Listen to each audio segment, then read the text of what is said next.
நேற்றைய தினம் தமிழ்நாட்டை தாயகமாக கொண்டு தங்களுடைய வாழும் உரிமைக்காக வேலை மற்ற காரணங்களுக்காக கர்நாடக மாநிலத்திற்கு சென்று தங்கி அங்கு இருந்த தமிழர்களை குறிப்பாக தங்கள் மாடுகள் காடுகளுக்கு சென்று விட்டது, அதை தேடி கண்டுபிடித்து அதனுடைய தாயக இடமான அவர்கள் வாழ்கின்ற அந்த இடத்துக்கு கொண்டு வர வேண்டும் என்ற நோக்கத்தோடு 4 தமிழ்நாட்டு இளைஞர்கள் கர்நாடக வனப்பகுதிக்கு சென்றவர்களை கர்நாடக வனத்துறை அநியாயமாக அக்கிரமமாக அவர்கள் மான் வேட்டையாட வந்தார்கள் என்று அவாண்டமான பழி சுமத்தி அவர்களை அருகில் அழைத்து விசாரிக்காமலேயே தமிழர்கள் என்று தெரிந்த உடனேயே அந்த தமிழில் பேசியது தமிழர் அதை புரிந்து கொண்டு அந்த இன வெறியோடு கர்நாடக வனத்துறை சுட்டு படுகொலை செய்திருக்கிறது. அந்தோணிசாமி, குமார், பீட்டர் என்ற 3 தமிழ்நாட்டைச் சேர்ந்தவர்கள் 3 பேருக்கும் திருமணமாகி குழந்தைகள் இருக்கிறது. இன்றைக்கு அவர்கள் மிகப்பெரிய மன உளைச்சலுக்கு ஆளாகி பாதிப்புக்குள்ளாகி கர்நாடகத்தில் வாழ்கின்ற அப்பகுதியினுடைய தமிழர்கள் ஆயிரக்கணக்கிலே திரண்டு போராடி இது திட்டமிட்ட படுகொலை என்று இதற்கு நீதி விசாரணை வேண்டும், குடும்பத்திற்கு போராட்டக் குழுவின் சார்பாக 2 கோடி ரூபாய் ஒருவருக்கு நிவாரணம் வழங்க வேண்டும் என்று கோரிக்கை வைத்து போராடி இருக்கிறார்கள். போராடியவர்களை கர்நாடக காவல்துறை காட்டு மிராண்டித்தனமாக தாக்கி அதில் 5 கைது செய்து தற்போது காவல் நிலைய சித்திரவதைக்கு உள்ளாக்கப்பட்டிருக்கிறார்கள். இதை மிக வன்மையாக இந்த அனைத்து கட்சிகளின் கூட்டமைப்பின் சார்பாக நாங்கள் கண்டிக்கிறோம். கடந்த ஆண்டு இதுபோன்று கர்நாடக எல்லையில் மீன்பிடிக்க வந்தார்கள் என்று மேட்டூர் அருகே சேர்ந்த ஒரு மீனவர் குடியில் பிறந்த ஒருவரை அநியாயமாக இதுபோன்று அவரும் எல்லை தாண்டி வந்தார் என்று சுட்டு படுகொலை செய்தார்கள். ஏற்கனவே ஆந்திராவில் 20 அப்பாவி தமிழர்கள் கூலி வேலைக்கு சென்றவர்கள், சித்தாளுக்கு கொத்தனாருக்கு போன்ற வேலைகளுக்கு சென்றவர்களை பிடித்து செம்மரம் கடத்த வந்தார்கள் என்று காடுகளிலே கட்டி வைத்து தீயிட்டு கொளுத்தி அவர்களை சுட்டு அநியாயமாக படுகொலை செய்தார்கள். இது இல்லாமல் நூற்றுக்கணக்கான உயிர்கள் ஆந்திரா காவல்துறை விசாரணையில் கொல்லப்பட்டிருக்கிறது. இன்னமும் நூற்றுக்கணக்கானவர்கள் தமிழர்கள் விசாரணையின்றி ஆந்திர சிறையில் இருக்கிறார்கள். ஆக தமிழர்களுடைய உயிர் என்றாலே ஒரு கிள்ளுக்கரையாக அண்ட மாநிலங்கள் நினைக்கிறது.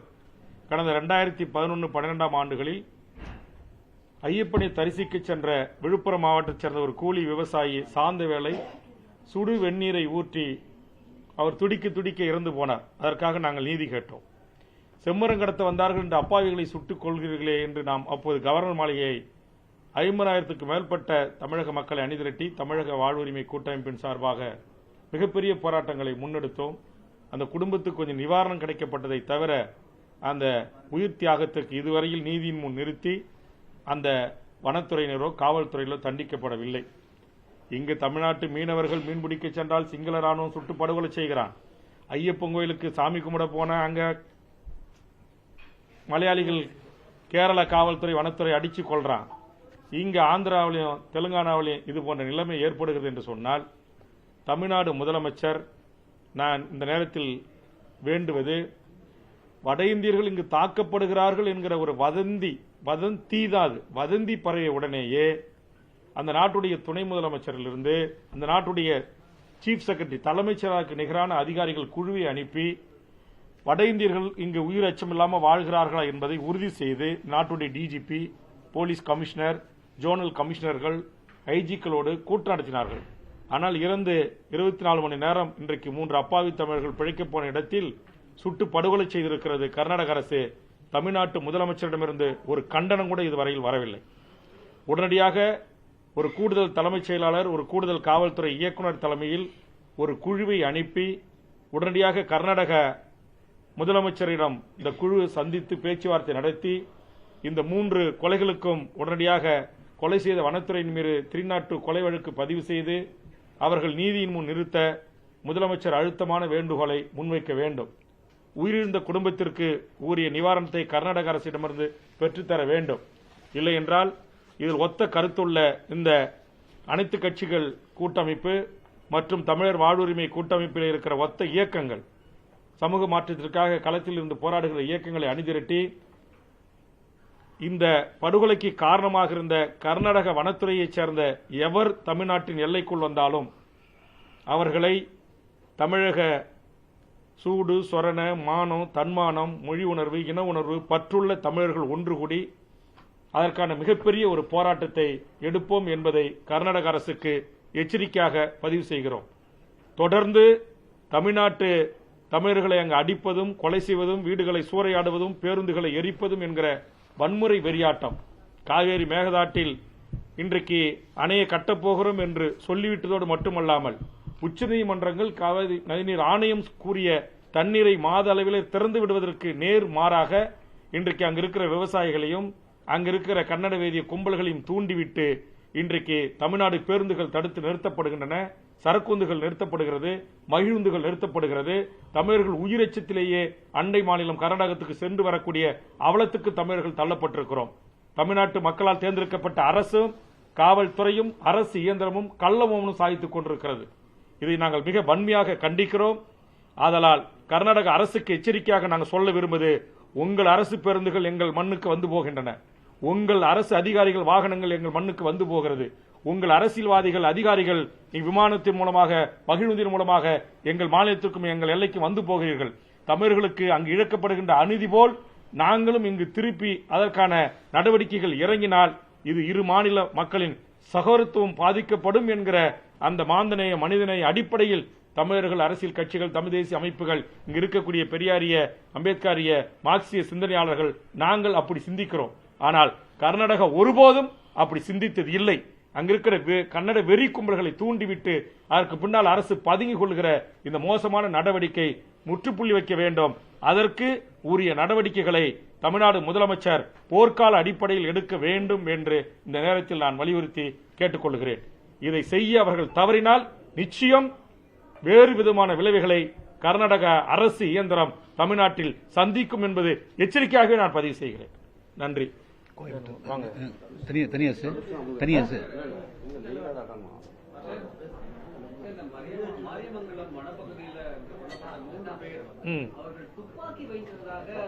முழுக்க முழுக்க உண்மைக்கு மாறான குற்றச்சாட்டு. அவருடைய தாய், அவருடைய மனைவி, அவருடைய உறவுகள், அங்க இருக்கிற சட்டப்பேரவை தொகுதியினுடைய உறுப்பினர் விடிய காலம் வரையில் அதற்கான போராட்ட களத்தில் இருக்கார். இவர்கள் எல்லாம் இது முழுக்க முழுக்க திட்டமிட்டு ஜோடிக்கப்பட்ட உண்மைக்கு மாறான பொய்யான செய்தி என்பதை ஆயிரக்கணக்கான மக்கள் கூடி அங்கு தெரிவித்திருக்கிறார்கள். அந்த தொகுதியினுடைய சட்டப்பேரவை உறுப்பினர் அந்த மக்களோடு போராட்ட களத்தில் மக்கள் பக்கம் இருக்கிற நியாயத்தை உணர்ந்து போராட்ட களத்தில் நின்றிருக்கிறார். ஆக தயவு செய்து தமிழ்நாட்டு ஊடகங்களை நான் வேண்டி கேட்டுக்கொள்வது, மான் வேட்டைக்கு போனார்கள், துப்பாக்கி வைத்திருந்தார்கள், ஆதலால் கர்நாடகா வனத்துறை சுட்டது என்று அவர்கள் கொடுக்கின்ற அந்த செய்தியை தயவு செய்து தமிழர்களாக பிறந்த தமிழ்நாட்டில் ஊடகம் நடத்துகிற பத்திரிகை நடத்துகிற நீங்கள் வெளியிட வேண்டாம் என்பது உங்களை நான் கைகூப்பி கேட்டுக்கொள்கிறேன். ஒரு தொலைக்காட்சி கூட வெட்டிருந்துச்சு, மான் வேட்டைக்கு சென்ற தமிழர்கள் சுட்டுக் கொல்லப்பட்டார்கள். செம்மர கூலி வேலை போனா அவன் செம்மரம் கடத்த போனான். செம்மரம் கடத்துற விஷயத்தில் உங்களுக்கு தெரியும், அங்க இருக்கிற மந்திரி, அதிகாரிகள், காவல்துறை, வருவாய்த்துறை, வனத்துறை எல்லாருக்கும் அதுல பங்கு இருக்கு. அவன் எவனாச்சும் செத்துருக்கிறானா? அப்ப இது முழுக்க முழுக்க இப்பயே மான்வேட்டைக்கு போற பணக்காரர்கள், எம்எல்ஏ, எம்பி, மந்திரி பல பேர் மான்வேட்டைக்கு போயிட்டு தான் இருக்காங்க. அவர்கள் என்றைக்காவது சுட்டு படுகொலை செய்யப்பட்டிருக்காங்களா? அப்பாவிகள். அதுவும் தமிழர்கள் என்றால் அவ்வளவு தமிழர்களுடைய உயிர் அவ்வளவு இலக்காரமானதா? அப்படியே அவர்கள் துப்பாக்கி வைத்துக் கொண்டு மான்வேட்டைக்கு போனதாகவே வைத்துக் கொள்ளலாம். அவங்கள மான்வேட்டை மானை விட இவங்களுடைய உயிர் மலிவானதா? அவங்கள விரட்டி பிடிக்கலாம், கைது செய்யலாமே தவிர மான்வேட்டைக்கு போனார் என்று ஊகித்துக் கொண்டு ஒரு குற்றம் சுமத்தி அப்ப அது வேறு ஏதோ அவங்க மனசுக்குள்ள ஆன்டி தமிழ் அந்த உணர்வுல தான் அது நடந்திருக்க தவிர அவர் மான விட இப்ப மனசு உயிர் தமிழனுடைய உயிர் மலிவா போயிடுச்சுன்னு தான் தெரியுது. அவங்கள விரட்டலாம், காலு கீழே சுடலாம், ஒருத்தரை பண்ணலாம், 3 பேர் எப்படி சுடுறது? 3 பேர் மார்பல சுட்டு படுகொலை செய்ய அது எப்படி சரியா இருக்க முடியும்? படுகொலை அது எப்படி சரியா இருக்க முடியும்? கர்நாடக வனத்துறை இது செய்தது திட்டமிட்ட படுகொலை. நாங்கள் குற்றம் சாட்டுறோம்.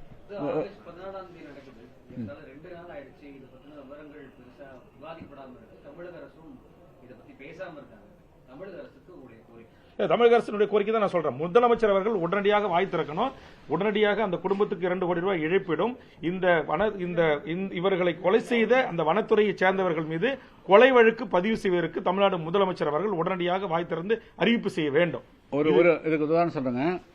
கடந்த சில மாதங்களுக்கு வருடங்களுக்கு முன்பு வங்கி கொள்ளையர்களை இங்க விசிட் பண்ணாங்க. அப்போ பீகார் நிதிஷ்குமார் இங்க வந்தாரா இல்லையா? அப்போ அந்த மாநில சார்ந்தவர்களுக்கு ஒரு பாதிப்பு ஏற்படுகின்ற பொழுது அந்த மாநில முதலமைச்சர்கள் நீங்க குற்றத்தை பத்தி அவங்க பார்க்கல, அவர்கள் என்ன குற்றம் செய்தார்கள் என்பதான் பார்க்கல, அவர்கள் அந்த மாநிலத்தை சேர்ந்தவர்களா இல்லையான்னு தான் பார்த்து அந்த உணர்வோடு தான் அணுகுனாங்க. அதே போல தமிழ்நாடு முதலமைச்சர் அவர்களும் இந்த விஷயத்தில் நீங்க தமிழர்கள் என்ற உணர்வோடு தமிழர்களை பாதுகாக்கிறதுக்கு அணுகணுங்கிறதா எங்களுடைய வேண்டுகோள். உடனடியாக ஒரு மூத்த அமைச்சர் தலைமையில் கர்நாடக அரசுக்கு குழு நேரம் போயிருக்கணுமா இல்லையா? நீங்க சொன்ன மாதிரி 14 நடந்திருக்கு, நேற்றுக்கு சுதந்திர தினம் விட்டுட்டீங்க. சரி, இன்னைக்கு என்ன பண்ணிட்டு இருக்கீங்க? காலையில இன்னைக்கு இப்ப மணி 12 இதுவரையிலும் எந்தவித ஒரு அறிக்கையோ எந்தவித ஒரு கண்டனமே ஒரு நாட்டுடைய முதலமைச்சர்கள் அப்ப தமிழர்கள் இந்த நாட்டில் எங்க போய் மீன் பிடிக்க போய் செத்து போனாலும், இது மாதிரி கூலி வேலைக்கு போய் செத்து போனாலும், இந்த மாதிரி ஆடு மேய்க்கு போய் செத்து போனாலும் சுட்டு கொல்லலாமா அண்டை மாநிலங்கள்? இதற்கு ஒரு நியாய தர்மம் இல்லையா? அதுக்காக தான் நாங்க ஒருபடி மேலே போய் சொல்றோம். இதுல சரியான நடவடிக்கை எங்களுக்கும் நீதி இந்த 3 பேர் உயிருக்கும் பெற்றுத்தர தமிழ்நாடு முதலமைச்சர் நடவடிக்கை எடுக்கலன்னா தமிழ்நாட்டு எல்லைகளில் கர்நாடக வனத்துறை வாகனங்களா ஐஎஃப்எஸ் ஆபீசர்களாக எவ்வளவு பெரிய கொம்பனாக இருந்தாலும் சரி தான் நாங்கள் அதற்கு எதிராக அதுக்கான மறியல் போராட்டங்களை கண்டிப்பாக முன்னெடுப்போம். தேதியெல்லாம் சொல்லிட்டு முன்கூட்டியெல்லாம் கிடையாது. ஏற்கனவே இதே மாதிரி நடந்த போது எப்படி நாங்க பல்லாயிரக்கணக்கான மக்களை திரட்டி கவர்னரை கிட்டத்தட்ட 5 மணி நேரம் வெளியே வராம முற்றுகிட்டோம். அதுல வினோத் என்கிற இதே கூட்டமைப்புடைய தலைவர்கள் எல்லாரும் ஒன்னாதான் இருந்து பண்ணணும். அன்னைக்கு வினோத்தின் கட்சியினுடைய தொண்டர் கூட அந்த கூட்ட நெரிசல்ல ஒருத்தர் அங்கேயே செத்து போனான், மின்சார கம்பியில் அடிபட்டு. ஆக ஒரு உயிரை தியாகம் செய்து அந்த 20 உயிருக்கு நாங்கள் நீதி கேட்டிருக்கிறோம். ஆனா எங்களுக்கு இன்னை வரைக்கும் நீதி கிடைக்கல. அந்த வழக்கில் சந்தேகத்தின் அடிப்படையில் கைது செய்யப்பட்ட ஆயிரக்கணக்கான தமிழர்கள் இன்னைக்கு திருப்பதியில் பல சிறையிலே 100கணக்கான பேர் செத்து போயிருக்கான். அப்ப இந்த தமிழனுடைய உயிர்களை குறித்து அச்சமே இல்லையா? இந்த நாட்டில் இருக்கிற அரசு, தமிழ்நாட்டில் இருக்கிற பெரிய கட்சிகள் ஏன் வாய் திறக்கல? எதிர்கட்சிக்கு ஏன் வாய் திறக்கல? இதையும் நாங்க கேட்கிறோம். இது தமிழர் உரிமைக்காக ஒன்று கூடி இருக்கிற இந்த அனைத்து கட்சி தலைவர்கள், இந்த கூட்டமைப்பில் இடம்பெற்று இருக்கிற உணர்வாளர்கள் நாங்கள் கேட்கிறோம். நீங்க தமிழ்நாடு அரசு கள்ள மௌனம் ஏன் காக்குறீங்க?